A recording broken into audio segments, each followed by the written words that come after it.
Most skiers and snowboarders think there are only two types of snow: good Oh, yeah, dude. and bad. Oh. That's completely wrong. Ski resorts use maybe 5 to 10 terms to describe snow conditions. Science recognizes over 100 distinct types of snow. And skiers, well, that number is basically infinite because everyone has their own slang term for every single type of snow. So this video is going to clear up some of the confusion surrounding snow names, and I'm going to teach you the 10 types of snow that you'll actually hear, see, and feel when you're skiing on the mountain. Number 1, powder. Fresh snow, that beautiful white stuff that falls from the sky, blankets the mountain, hugs our boots as we're skiing down, and slaps us across the face as we're skiing and riding. Powder is the type of snow that all skiers dream of, but not all powder is actually the same. Depending on where you are geographically or what the temperature is on the mountain, not all powder is equal, but in my opinion, all powder is fun. You've got blower powder, which is ultra low density snow. This is that dream powder. It's weightless, it's fast, there's no resistance. Some would call this the best snow on earth, and it can be found in places like Japan or the interior of BC or Colorado. It can be found in the Cottonwood Canyon in Utah. You know what I'm getting at.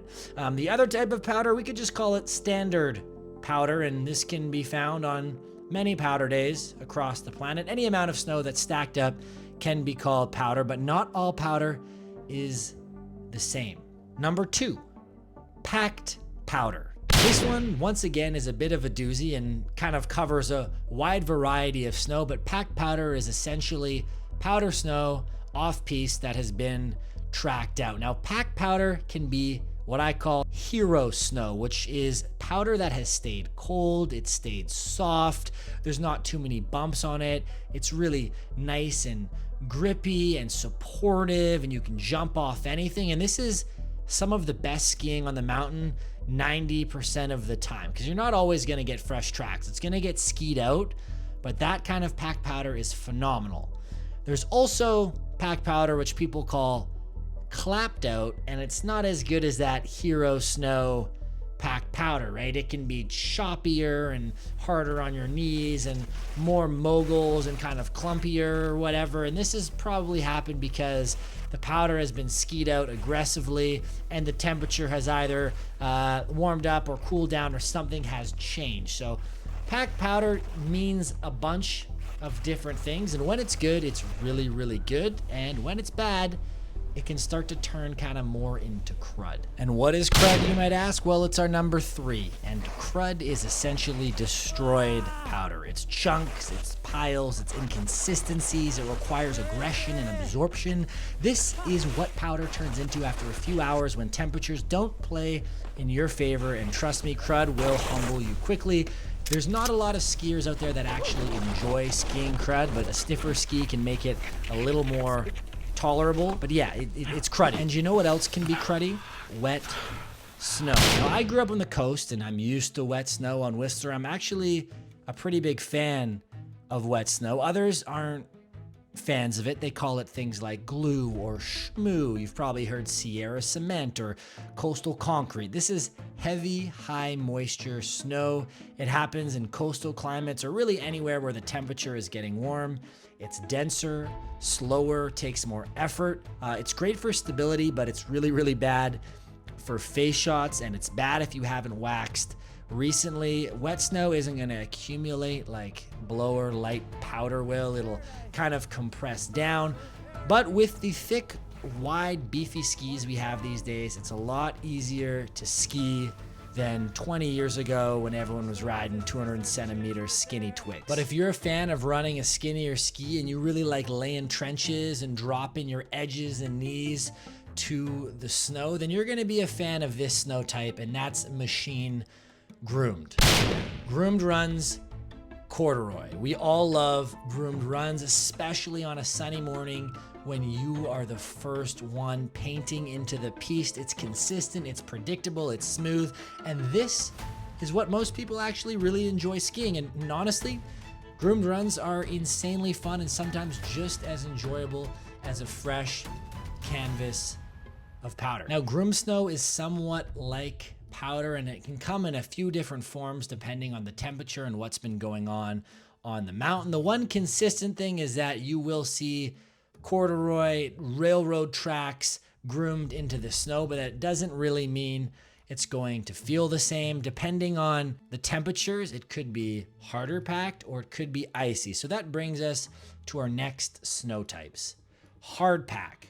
Hard pack is snow that's super firm but edgeable. It's not quite ice. Hard pack is the snow that really good carving skiers like ski racers actually love. For most of us amateur skiers, hard pack feels like ice. It's super hard to differentiate from, but this is snow that's fast, consistent, and totally skiable if you've got solid edges and you know how to use them. So hardpack is great for those skilled skiers, but for a lot of us, it's just gonna feel like ice. And let me be clear, hardpack is fun on groomed style terrain, but I don't particularly find hardpack fun on off-piste terrain unless there's some level of a wind buff. But there's something even worse than hardpack, especially for off-piste skiers, and this is ice. Ice is what every East Coaster cut their teeth on. Ice is actually skiable, especially if you're an East Coaster. It's very firm, low grip snow and requires lots of edge control, and it also requires you to be flexible and expect to slide out every once in a while. But it gets worse. There's an even worse type of ice, and us skiers call this boilerplate. This is true, polished, skating rink style ice. It's got no forgiveness. It's when you take that turn and you go sliding for a mile. It's like blue ice. There's just no way you can enjoyably ski on boilerplate ice. And if you see this in the backcountry or on the resort on any sort of steep terrain, you're surely never going to want to ride those conditions. You'll rarely see a ski resort on their website call their snow ice. They'll typically use the V word, variable, instead of calling it ice, because calling it ice or boilerplate would be just a miserable advertisement, right? But if you thought boilerplate was bad, there's one more type of snow that I think is even worse than boilerplate ice, and that is breakable crust. So this is the real enemy to all skiers, especially off-piste skiers. This is snow that has fallen, warmed up, and frozen overnight. It looks completely fresh, but you can see the shine on top. This is a skier's worst enemy.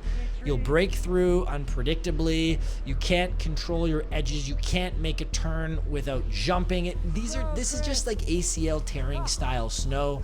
You can get away with skiing on ice. You can slide around on boilerplate, but if you have a breakable crust, this is hands down the hardest snow to ski. Now, there is a type of snow called dust on crust, and that's very different. That is a nice dust on ice below, okay? But breakable crust, that is a no-go. Fortunately, there's a couple magic types of snow and conditions that help improve skiing that aren't even related to snow falling from the sky, and one of those is wind-affected snow. So wind can either greatly improve snow or it can ruin snow. And here are the three types of wind-affected snow that you might come across. There's wind-loaded snow. This is deeper snow, sometimes slabby. Can be the best snow on the resort or can be dangerous to ski in the backcountry if things are wind-loaded. There's wind buff, and this is also known as chalk. And this is some of